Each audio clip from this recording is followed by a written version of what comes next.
OCO, this is your teacher, Gary Bergman. And before we get going here, I want to hit lightly on the fact if you looked outside, you see it's getting really overcast supposedly.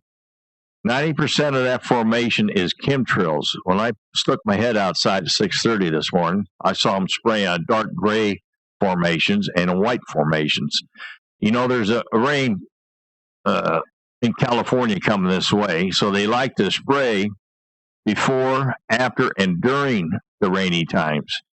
So if you're wearing a mask, today's a good day to wear a mask. Now, if you was outside Thursday and looking up, you would have clearly seen it was nothing but chemtrails Thursday and how it was coming down. And I had a feeling it was coming down yesterday evening because I couldn't tell if it was a light rain or chemtrails, but to me it looked more like chemtrails coming down. So start to read the sky. Look it up. If you don't want to know what it is, go to the different sites, geoengineering, chemtrails on, you do the search machine or go to YouTube. There's videos around the world clearly showing what chemtrails are. This is a global thing. So if it's a global, who's paying for this? Costing trillions of dollars that try to kill us with these 100+ chemicals. And don't forget, if you're growing vegetables without a cover, if you're not in a hothouse, your vegetables are being sprayed with the chemicals. And if so when you're out watering, you need to water down your plants, water down if your dogs are out there in the yard, water that rock down to get the chemicals below the rock so your dog's not rolling in it and bringing it in the house. In fact, you should have a air purifier in your house with a HEPA filter. I have 3 Honeywell 100s, and I got one big 300 in the living room, and I'll tell you, it's amazing how much stuff is collected. So start breathing right. This causes your allergies. These chemtrails do. Wake up to what it's all about. You're worrying about a coronavirus, which is really nothing, just another form of a flu. I'd be more worried about the 100 chemicals being dropped on me. It's getting in my skin. You're breathing. It's on your clothes. You should always wash your clothes and get your clothes in the washer at night. Take an evening shower, detox, and then it's safe to go to bed.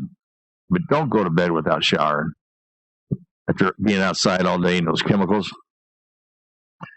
So I'm going to do a shout out to all the building trades, in particular the steam fitters, pipe welders, instrument fitters, and refrigeration fitters. Because without your sacrifices and what you do for us, we wouldn't enjoy our everyday lives.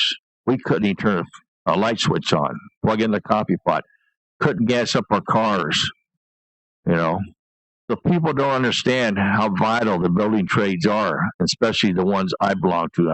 50 years will be this year. My 50th anniversary as a steam fitter.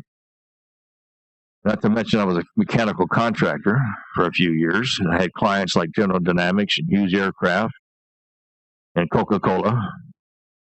So without our professions, you do not get to enjoy your lives. You can't even go to war without us. So let's keep that in mind. If you want to start appreciating people, think about people that's giving you the nice things you enjoy every day. Even your food can't be done without pipe fitters. So thank you, building trades. And I want to read a little letter here that our producer here, Frank, wrote to the Honorable, I don't know why he put Honorable, Governor Sisolak. It's regarding a request to self-isolate dated March 12th, March 17th, March 20th, March 22nd, March 24th, March 29th, March 31st, April 1st, and April 8th. Dear Governor, I write with great concern regarding this constitutionality of your statewide stay-home order. It actually wasn't an order, it was a request. I cannot in good conscience follow such a request, and I urge you to rescind it and let it expire on April 30th, 2020, as it is currently set. While I genuinely believe your intent is to safeguard the lives of Nevadans, I think that's a lie. The order infringes upon scarce First Amendment rights, most particularly the right to peacefully assembly, should be a symbol, as well as the free exercise of religion. It additionally infringes on the right to travel under the Due Process Clause of the Fifth Amendment, and in the same cases, interstate commerce under Article 1, Section 8. Most concerningly, the order infringes on the rights without the substantive or procedural due process of law. The United States Supreme Court once noted, the Constitution of the United States is a law for rulers and people, equally in war and in peace, and covers with the shield of its protection all classes of men and at all times and under all circumstances. No doctrine involving more precarious consequences was ever invented by the writ of man than that of any provisions can be suspended during any of the great exigencies of government. This was the ruling of the United States Supreme Court shortly after the Civil War in Ex parte Milligan, 71 U.S. 2, 1866, which yet stands to this day. Neither the legislative nor any executive or judicial officer may disregard the provisions of the Constitution in case of emergencies. Section 98. Therefore, anyone who declares the suspension of constitutionally guaranteed rights to freely travel, peacefully assembly, earning a living, freely worship, etc., and or attempts to enforce such suspensions within 50 independent sovereign continental states of America in making war against our Constitution, and therefore we the people, they violate their constitutional oath and thus immediately forfeit their office and authority, and their proclamations may be disregarded with impunity, and that means anyone, even the governor and the president. I believe this request effectively suspends the rights afforded under our Constitution in the name of a circumstance in a way that was unintended by our founding father, as indicated above. Respectively, Frank J. Maruzio, retired law enforcement, disabled Army veteran. And we are going to put on here, we the people, and we're going to put these out like a Communications Inc. and maybe some other spots, and we're going to ask you to sign them. And blue ink only. Black ink is for corporate. You're not a corporation, hopefully you're not. Blue is for a human being, so we're going to ask you to sign in blue, and hopefully we'll have a red ink pad where you can put your thumb on the red ink pad and put a red thumbprint next to your signature. That's how you sign things lawfully. So this will be out there. Look for it. Communications Inc. Wow, I'm way off today. And we'll have those out there. So now this is an article that was written on April 15th by retired Judge Andrew P. Napolitano. Hopefully I didn't butcher it. During the past month, as Americans have been terrified of the coronavirus, another demon has been lurking ready to pounce. It is a demon of our own creation. It is the now amply manifested inability of elected officials to resist the temptation of totalitarianism. Let's say dictatorship. Keep it simple. And it slowly bring about the death of personal liberty in our own once free society. It is one thing for public officials to use a bully pulpit to educate and even intimidate the populace into a prudent awareness of basic sanitary behaviors, even those which go against our nature, to impede the spread of COVID-19. It is quite another to contend that their suggestions and intimidations and guidelines somehow have the force of law behind them. The government in America at both the federal and state levels is divided into three branches: the legislative, executive, and judicial. Well, since 1861, we don't have a legislative branch. We have an executive, Congress, and Senate. This separation of powers was crafted at the Constitutional Convention in 1787 after heated debate. The essence of the debate was this: how to establish a government strong enough to protect individual liberty but not so strong as to enable the government to destroy it. James Madison and his colleagues devised a separation of powers to keep power from accumulating in one branch. The legislative branch writes the laws, and the executive enforces them, and the judiciary interprets them by what they mean. The president cannot write laws. The president cannot write laws. The courts cannot enforce them. And Congress cannot interpret them. Now, once again, the president cannot write laws. The courts cannot enforce them. And Congress cannot interpret them. When Congress has gotten lazy or presidents have gotten ambitious and they've seen presidential lawmaking, the courts have struck it down. The separation of powers is core to our freedoms. The courts have consistently ruled that core functions assigned by the U.S. Constitution to each branch cannot be ceded away to another branch. But you can in the corporate realm because we're not lawfully being ruled. We're being ruled by corporations, which is a law.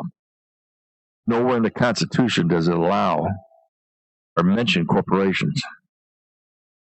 Each state's constitution mimics the U.S. Constitution and mandates separation. This separation is not mandated to protect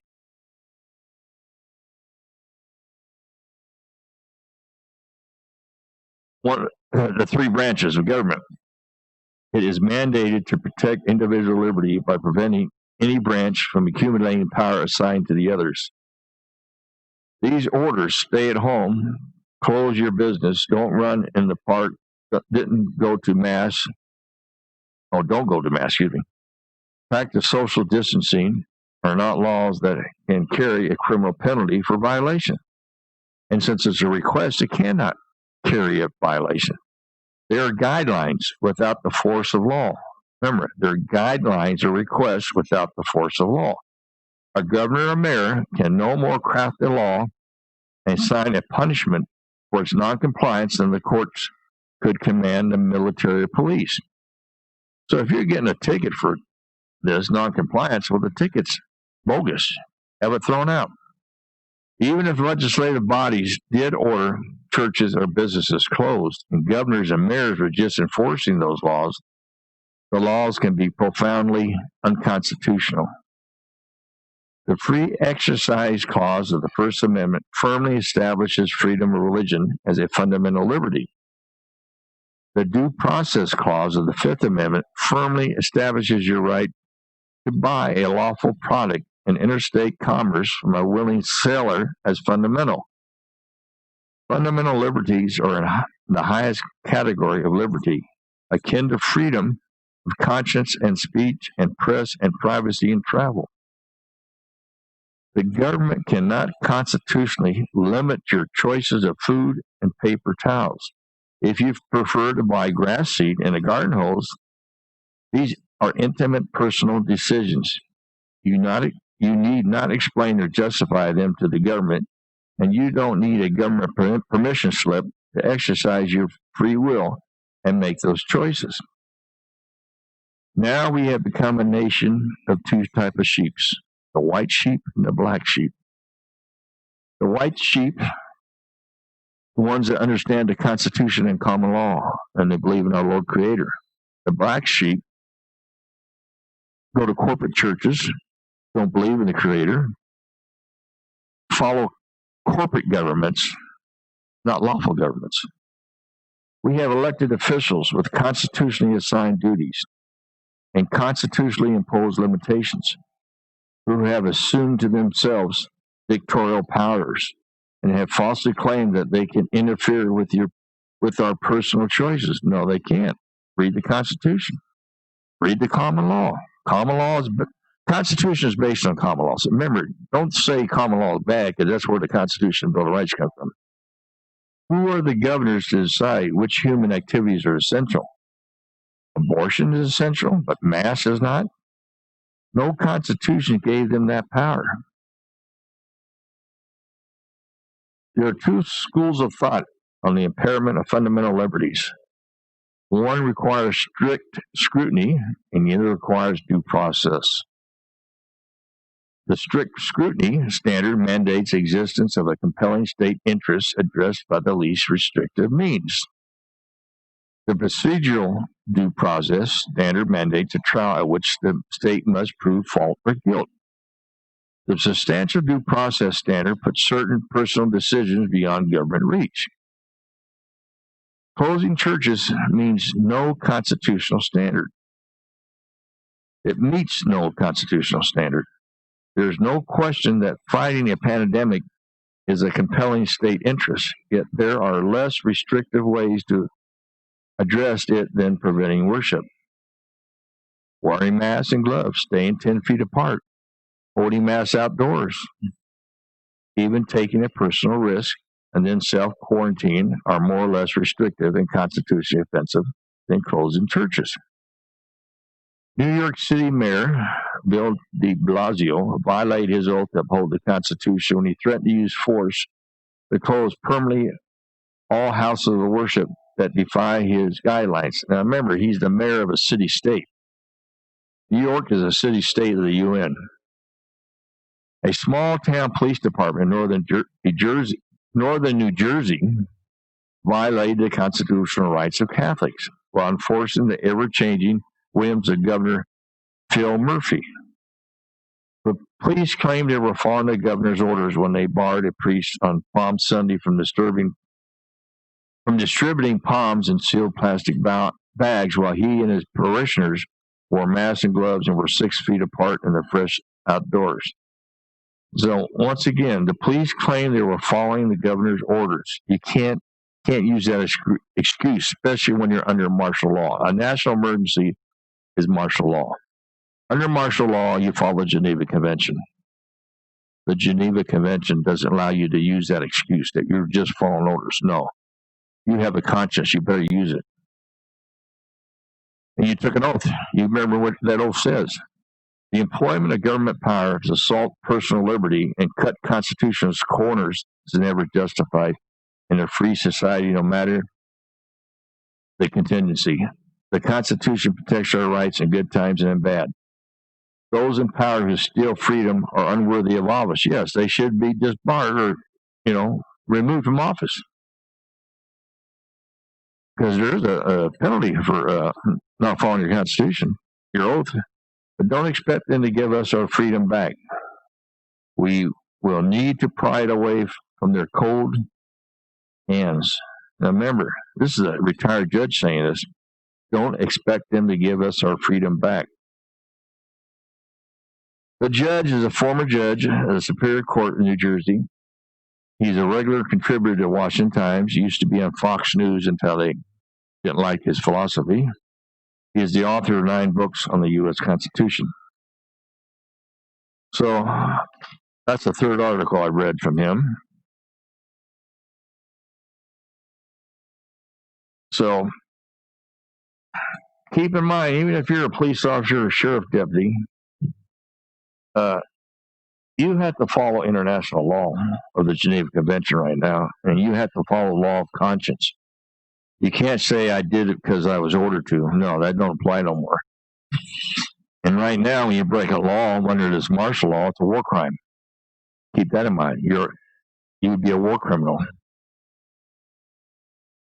So,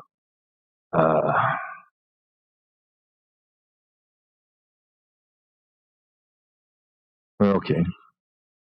So here's one of the other articles I get from the Simon Black, Sovereign Man. He's an economist.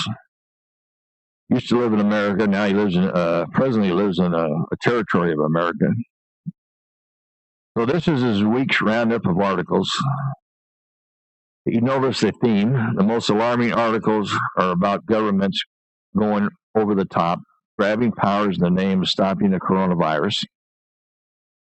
Here are some examples that we found observed, and downright creepy. A World Health Organization official said that the next step in controlling the spread of the virus would involve raiding homes and separating families. Here's what the executive director at the WHO Health Emergencies Program, Dr. Michael Ryan, said during an interview. In most parts of the world, due to lockdown, most of the transmission that's actually happening in many countries now is happening in the household at family level. In some senses, transmission has been taken off the streets and pushed back into family units.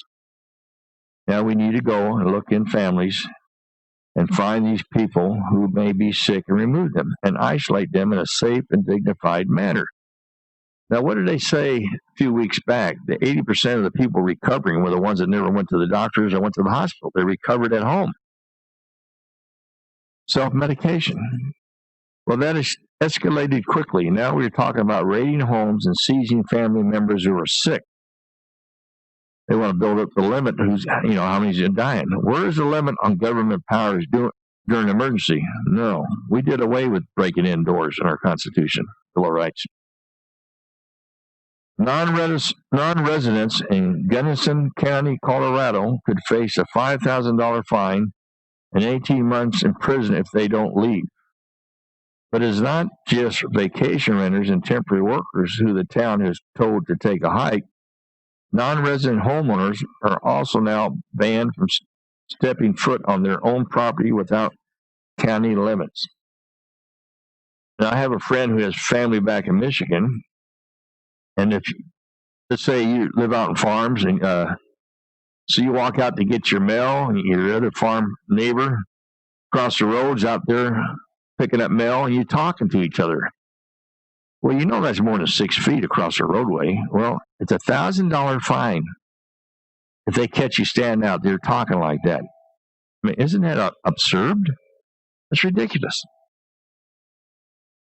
And then her friend's daughter, who had a C-section, and the hospital wasn't taking care of her mother came and got her and brought her to her home to take care of her daughter and new grandchild. Well, she was fined. Ticketed and fined for doing that. That's why they had that big protest. I mean, they got one hell of a dictator in Michigan. So now, I like to say Happy Easter for the ones of the Orthodox Christian religions. This is their Easter. And remember, Jesus said that he would destroy the temple and he would bring the temple back, rebuild the temple in 3 days. The temple was Jesus' body. So he allowed himself to be executed, crucified, and he came back in 3 days. He rebuilt God's temple. Your body is the temple of God, not some glorified corporate church that you go to. So keep that in mind. And, there's the Bible, which has been translated by numerous different people, languages, and then there's the Word of God. The Bible is not really the Word of God. And if you read the Bible, it mentions, Christ was born in Bethlehem. Well, how many Bethlehems are in Judea? Did you know there's more than one Bethlehem? And they're 100 miles apart? So which Bethlehem was he really born in? Something to think about. So, we have joint law enforcement task forces around the country. They're creating a national police force. Nixon started this nonsense. Nixon wanted strike forces that could kick down doors and put the fear of God into drug offenders without burdensome, like the Fourth Amendment or the separation of powers. Remember, he was a corporate president. He wasn't a lawful president. They often go about their business with little or no oversight, these national police agencies. With little oversight, they have a record of overstepping and misdeeds, from excessive force to shootings to mistaken raids to straight-up corruption. This jurisdictional Neverland also allows members of these task forces to escape accountability or punishment when they use excessive force, destroy property, or simply engage in the sloppy police work. Joint task forces can pick whichever laws, state or federal, afforded them the most power and least accountability. Data insufficient to estimate what task forces accomplished. Data were inadequate to even tell what the task forces did as routine work. The money and power that comes when local cops partnered up with the feds' incentives local police to focus on national priorities such as war on drugs, martial law, federal gun control, anti-terrorism effects instead of prioritizing more routine local policing such as murder, rape, and property crime. Now, remember, when they put the word war on there, that puts the government under martial law. Police lobbyists often oppose warrant requirements, limits on state and local cooperation with federal surveillance, prohibitions on the state enforcement of unconstitutional federal gun control, asset forfeiture reform, and other laws blocking state enforcement of unconstitutional federal laws because they don't want to jeopardize their federal partnerships. In other words, their relationships with their federal partners trumps the Constitution. Yeah, we see it all the time. The federal government was never intended to exercise police powers in the first place. The Constitution only defines our federal crimes. The Constitution only defends for federal crimes. First sentence is wrong. Defines four federal crimes. These crimes are 1, treason, 2, piracies, 3, felonies committed on the high seas, counterfeiting, and crimes against the law of nations. So that's an international treaty law, crimes against the law of nations. The federal government also has criminal jurisdiction within Washington, D.C. and its other enclaves. The creation of every other federal crime violates the Constitution. In other words, virtually the entire federal law enforcement apparatus is unconstitutional. Yes, it is.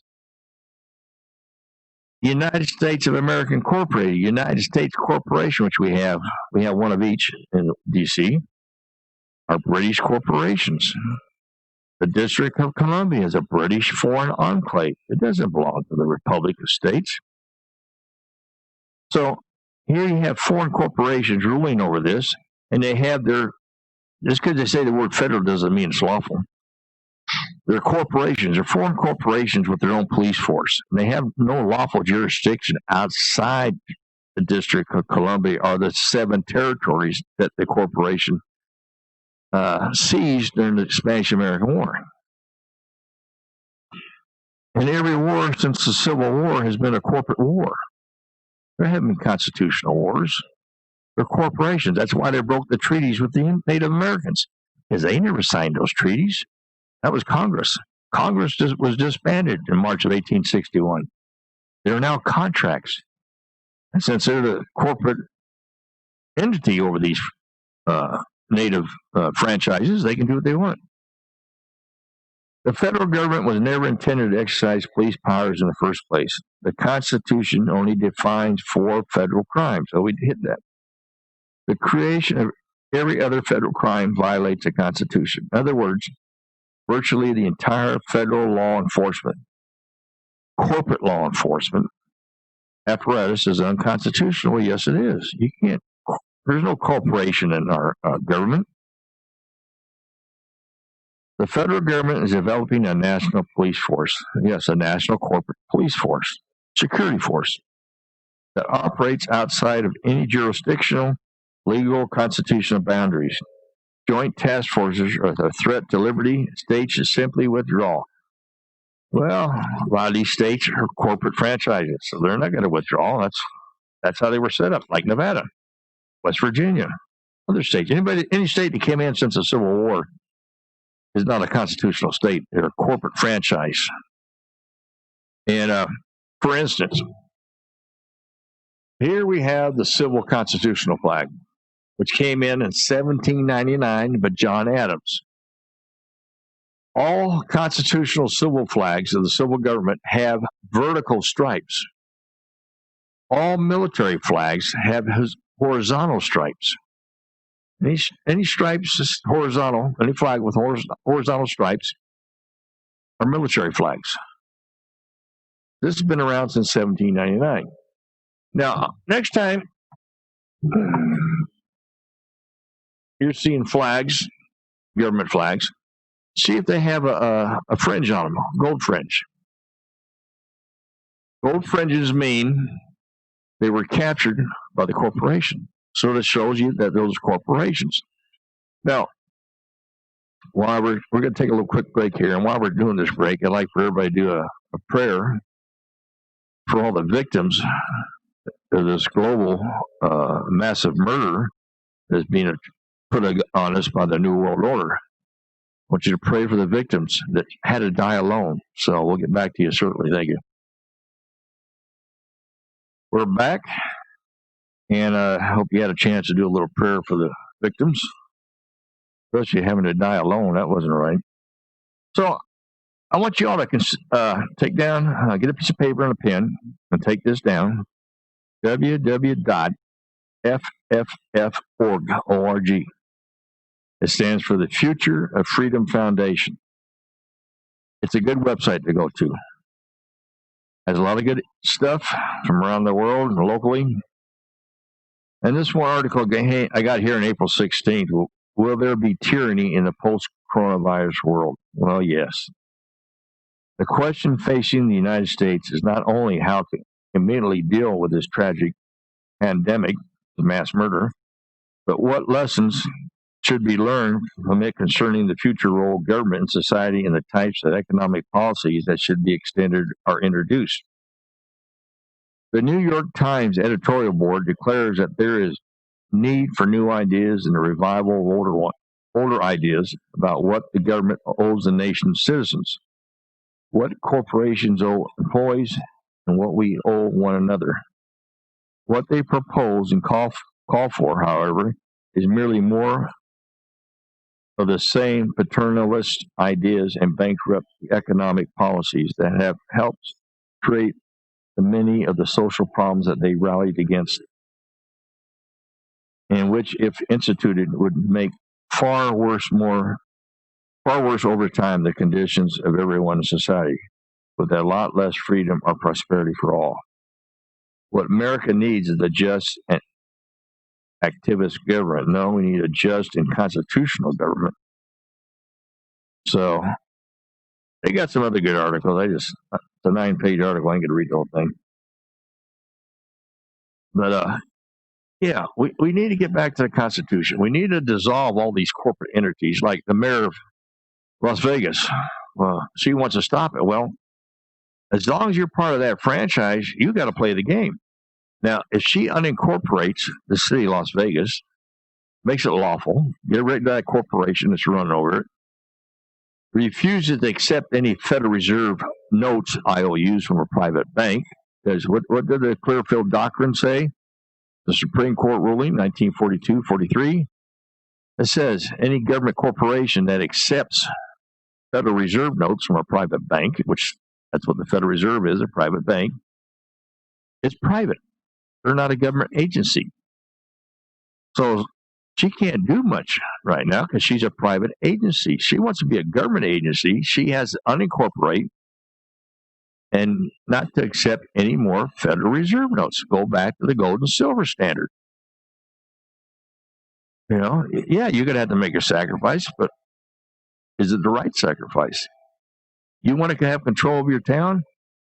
Unincorporate.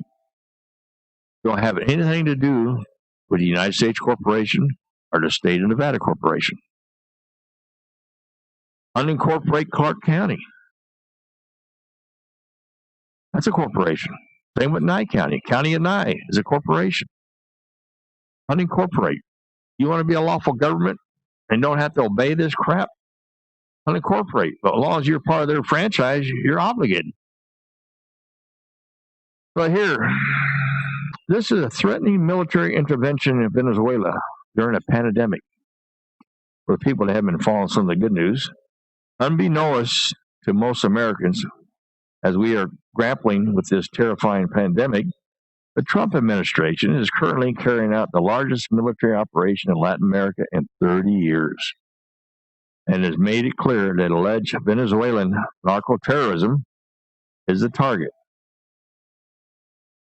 And what are we doing?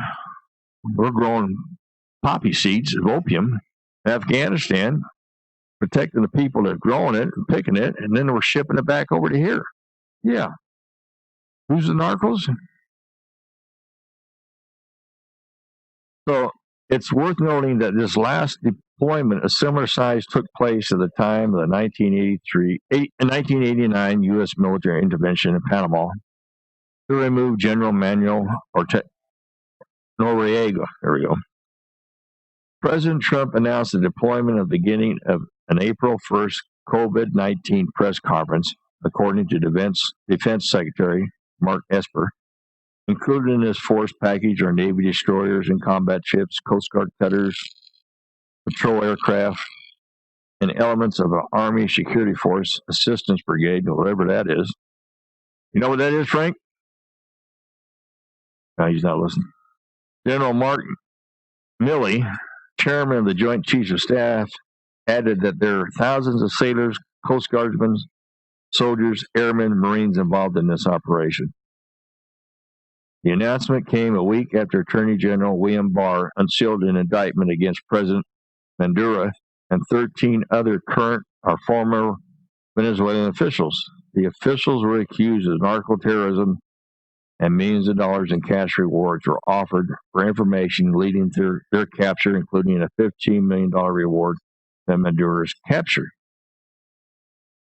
Trump's administration officials made it clear that the main target of this massive military mission is, in the words of Esper, the illegitimate Maduro regime in Venezuela that relies on the profits derived from the sale of narcotics to maintain its oppressive hold on people.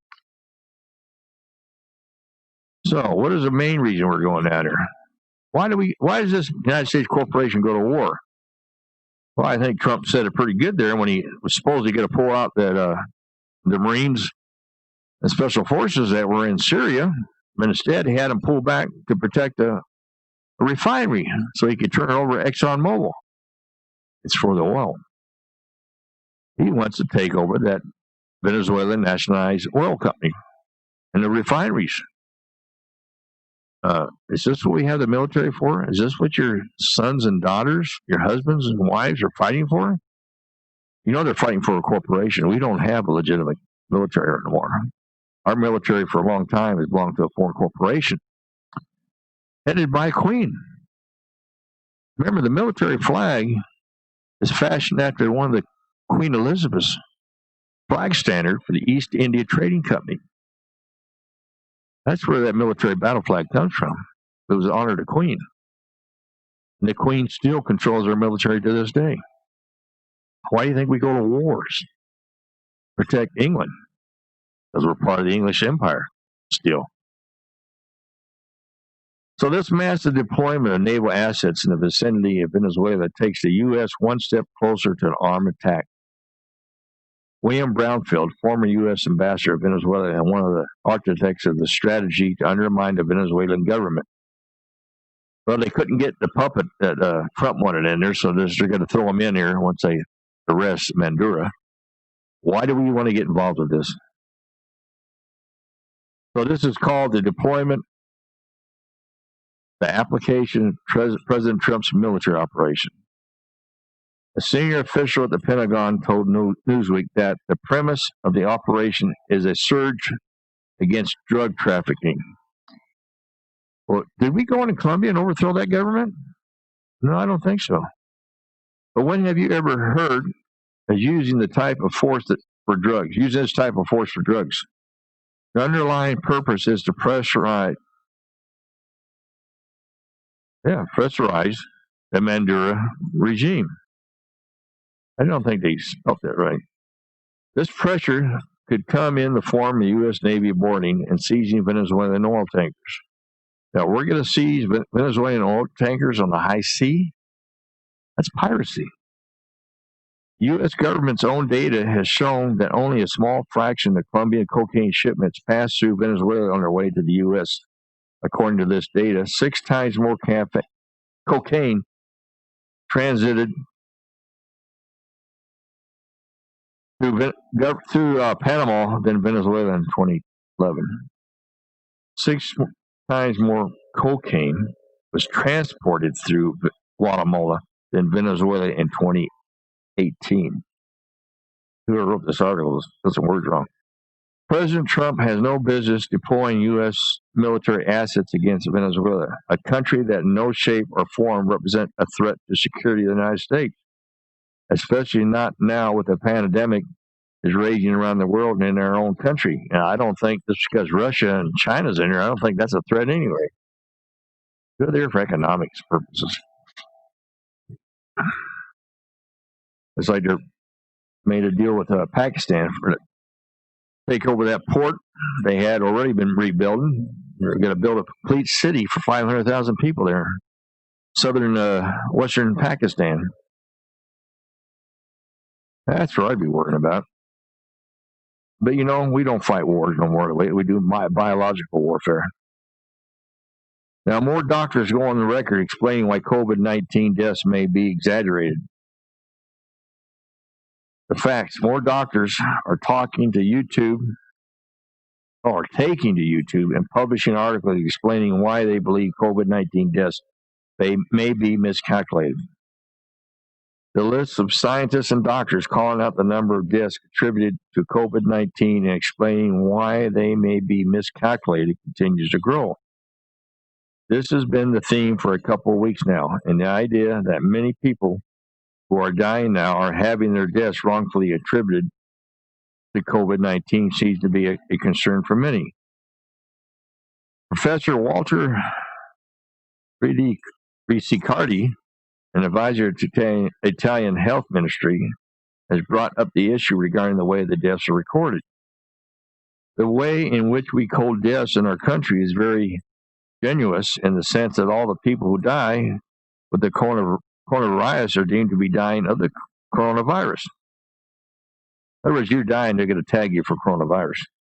On reevaluation by the National Institute of Health, only 12% of death certificates have shown a direct casualty from coronavirus.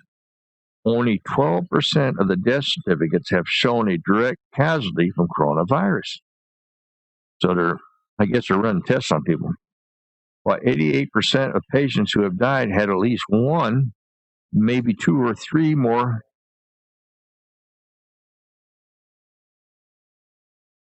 health issues, prior to the onset of a disease. Another study out of Italy, 99% of Italy's coronavirus fatalities that were examined specifically for this study were people who suffered from previous medical conditions. Obviously, many of these people are still dying because of the coronavirus. They are simply more susceptible to death, but all of them dying of the coronavirus? That's a question mark. An article written by John Lee, a recently retired professor of pathology, and a former National Health Service consultant pathologist, raises some interesting questions. If someone dies of respiratory infection in the UK, the specific cause of the infection is not usually recorded. Usually, unless the illness is rare, notifiable disease, so the vast majority of the respiratory deaths in the UK are recorded as bronchial pneumonia, old age, or a similar designation. We don't really test for flu or other seasonal infections. If the patient has cancer, motor neuron disease, or another serious disease, this is recorded as a cause of death. Even if the final illness was a respiratory infection, this means UK certification normally under-record deaths due to respiratory infections. So, those are false. Since the emergence of COVID-19, the list of notifiable diseases has been updated, as well as containing smallpox, anthrax, brucellosis, plague, and rabies. has now been amended to include COVID-19, but not flu. That means every positive test for COVID-19 must be notified in a way that it just would not be for flu or most other infections. But still, the test they have is not a legit test. It doesn't really tell you nothing. Just because you got a fever doesn't mean you have COVID-19. There's a big difference between COVID-19 causing death and COVID-19 being found in someone who died of other causes. Professor Neil Ferguson, director of the MRC Center for Global Infectious Disease Analyst at Imperial College in London, said it was not clear how many excessive deaths caused by coronavirus there would be in the UK. However, he said that proportions of COVID-19 victims who would have died anyway could be as many as half or 2/3. They were going to die anyway. So, a conspiracy theory in the New World Order is rapidly becoming a reality.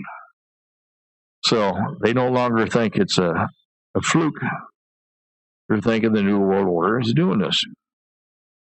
And Bill Gates is one of the members. You should look into what the stuff he's done.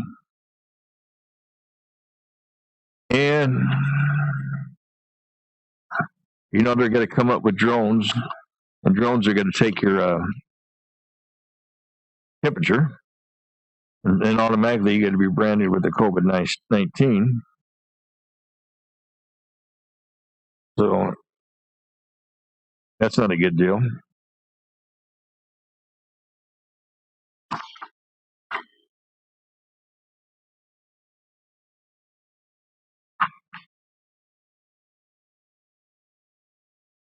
Oh, here's a good one.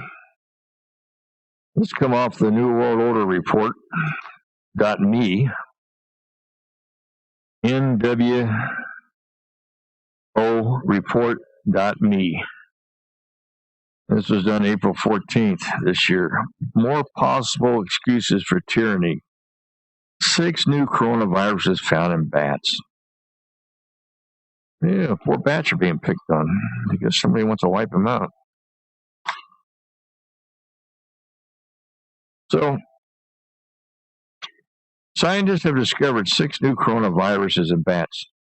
As we've seen, just one is enough to cause pandemic, panic, and tyranny. So now that we know of 6 more, governments won't hesitate to use this as an excuse to further stamp out human rights to liberty should any of these transmit to humans. The research published in PLOS One notes that this virus were discovered between 2016 and 2018. And now we know that we were working with China and sending China money in 2018 working on this virus. But aren't believed to be related to SARS, COVID-2, severe acute respiratory syndrome, SARS, or Middle East respiratory syndrome, MERS, which all jump from animals to humans.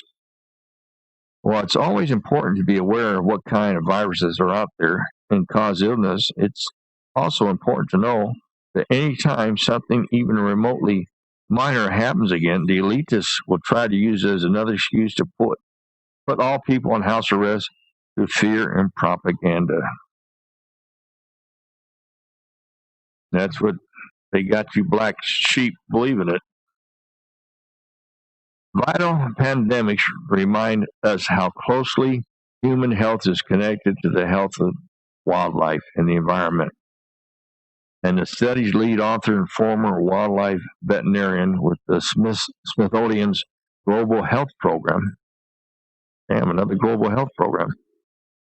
In a statement, worldwide humans are interacting with wildlife with increasing frequency.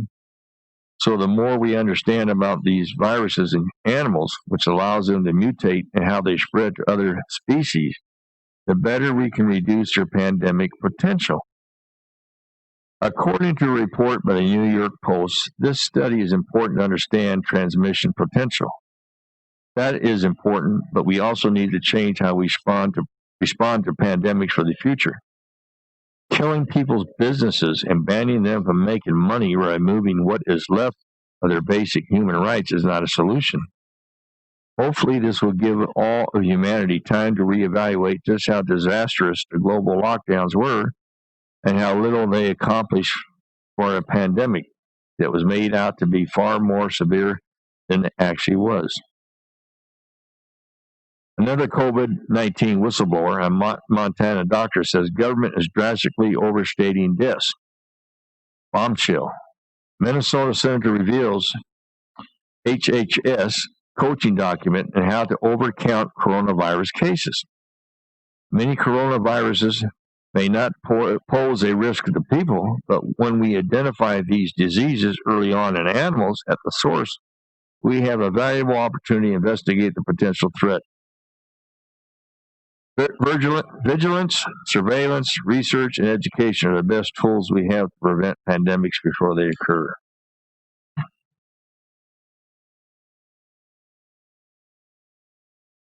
We agree that in the meantime, we should all be looking for solutions that are not worse. Yeah, global solutions. Let's all get together on this.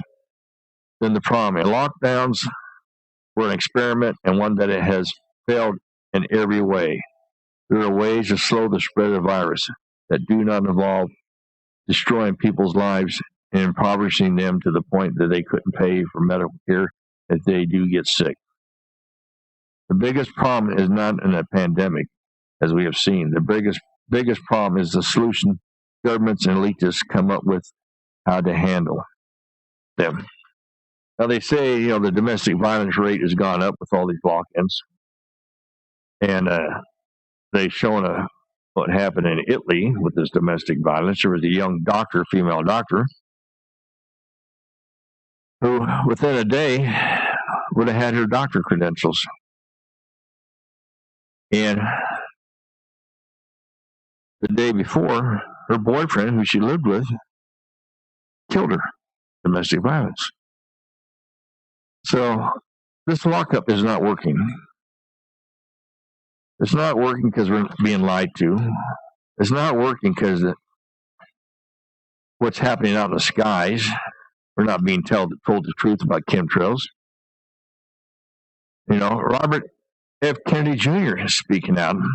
Read his articles. And let's talk about, they're saying a food shortage. Yet, the biggest problem we have is what happened during the Depression when Roosevelt nationalized everything and he started subsidizing dairy farms. That's why milk's being dumped, because the government's calling it to be dumped because they maintain a price standard. They're subsidizing. They subsidize a lot of farm crops, including soybeans. Why do we need soy? To me, that's just enough but an additive. I don't see no use for that stuff. It's just a filler. So why are we subsidizing farmers? Why aren't we having a capitalistic open market? Let the market bear what the price will be. If you can't get a good enough price for it, then I guess you got to find a different profession. So let's get back to an open market. And why wasn't these crops that are being left out in the field to rot? Why weren't they? Why didn't the farmers get out there and say something that, hey, if you come out here with a truck, we'll help you load that truck and you can take it back to your people. Hey, there's a lot of things you can make with potatoes or any other vegetables are letting go rot. How many truckers are out there willing to haul crops for their community and bring them back here? I mean, let's start working as a community. Set everybody for themselves. That's what's wrong with this country. Let's weed out the black sheep.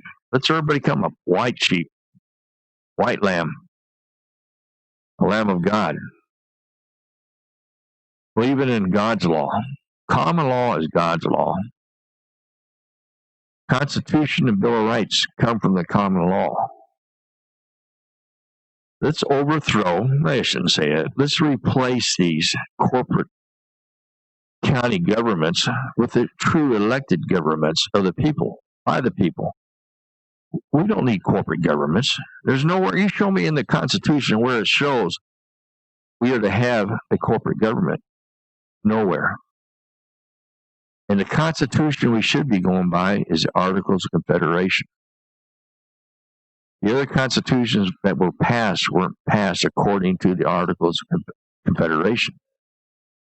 Remember, we're not a United States of America. We're States of America United. United was never supposed to have a capital U on there. It wasn't supposed to be part of the name. We're a confederation of States of America United. That's why it's called Articles of Confederation. That's why the Southern states were the Confederate States of America, because they were following the Articles of Confederation, the true Constitution. They were doing what was right. Lincoln formed the United States of America Incorporated, a British corporation. He was just a CEO. All the soldiers in blue were fighting for the British crown. So, and who was supporting the South? The French. And who put an end to the Civil War? The Russians. They brought their fleets and blockaded ports west and east coast. So it was the Russian Navy that put an end to the Civil War economically. They squeezing them all out, squeezing out the North and squeezing out the South. And people don't realize there's one beautiful flag out there. I fly it. And it has red and white and blue horizontal stripes. It has a blue background in the upper top corner. And it has 13 white stars, and these are 8-pointed stars. This is the naval battle flag, the father of the American and Russian Navy. He was a Scotsman, John Paul Jones. Now, when he was off the coast of France in the English Channel, on the new ship that was given to him by the French government, Bonhomme Richard, he went up against a British frigate. And during his engagement, the British commander asked him if he's ready to surrender. And his words were, "I have not yet begun to fight." His men boarded the English frigate and defeated the English sailors and took the ship over. And the Bonhomme Richard sunk. So keep that in mind. You want to fly a flag that's patriotic. Fly the John Paul Jones naval battle flag. You can find them on Amazon or other places. I have not yet begun to fight. This battle is not over. We still have a long way to fight this thing, to get rid of this tyranny, these lies, get rid of these corporate governments, this martial law. We've been under martial law for so long, people just think it's normal. Well, it ain't. Go back through history, you'll see when this martial law started. 1863, General Order 100, the Lieber Code. It's still in effect today. So I want to thank you for joining the teacher. And hopefully, not being tongue-tied today, a little worse. You learned something from today. And we'll see you next week. Have a nice week. And look up in the sky. Start seeing what this chemtrails is. It's not a conspiracy by we the people. It's a conspiracy by the New World Order. So look it up. Have a nice weekend. Bye.